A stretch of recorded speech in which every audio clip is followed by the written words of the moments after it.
معركة اليمن معركتنا، ثورة اليمن ثورتنا. ثورة قامت يوم 26 سبتمبر.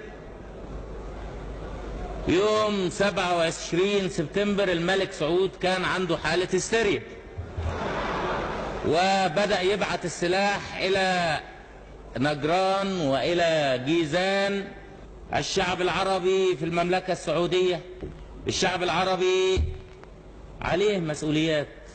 هم سموه المملكة السعودية، هو ما سماش نفسه المملكة السعودية، هو في الجزيرة العربية طول عمره نجد والحجاز.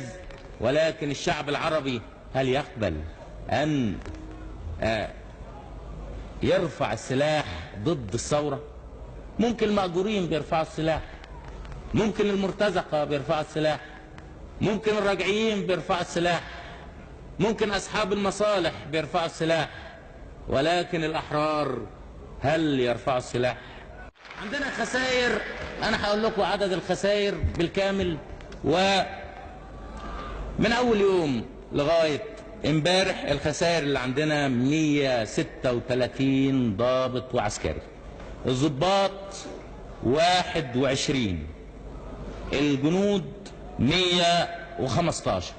كل واحد فيهم جزمته أشرف من تاج الملك سعود والملك حسين.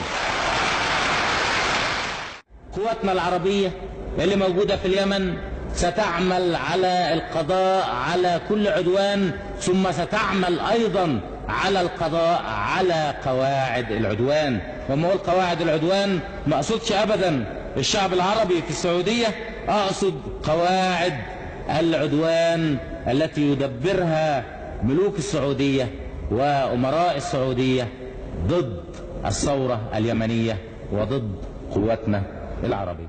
هل تستطيع الرجعية الحاكمة في السعودية أن تقمع الآمال المشروعة والأحلام الجياشة في صدور الآلاف من شباب شبه الجزيرة العربية؟ أبدا، لن تستطيع الرجعية السعودية أن تحقق ذلك. لاحظنا في السنة الأخيرة تعاون مطلق بين الرجعية العربية وقوى الاستعمار، وأن في تعاون وتضامن بينهم للعمل ضد القومية العربية وقوى الثورة والتحرر العربي.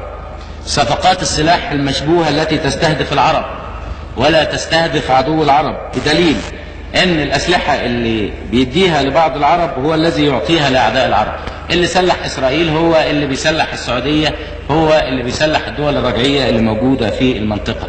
الطيارين الانجليز، وانتوا قريتوا اول امبارح كلام عن الطيارين الانجليز، الاتفاق بين السعوديه وبريطانيا على ان بريطانيا تديها طيارين انجليز.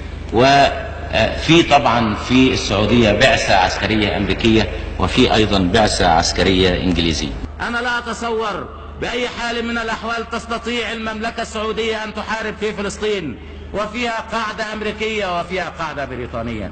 تستطيع السعوديه اولا ان تتحرر من القاعدة الأمريكية وتتحرر من القاعدة البريطانية، ثم بعد هذا تتجه إلى تحرير فلسطين. وكل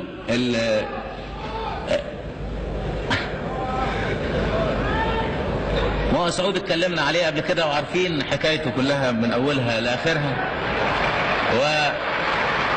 ويعني والضرب في الميت حرام.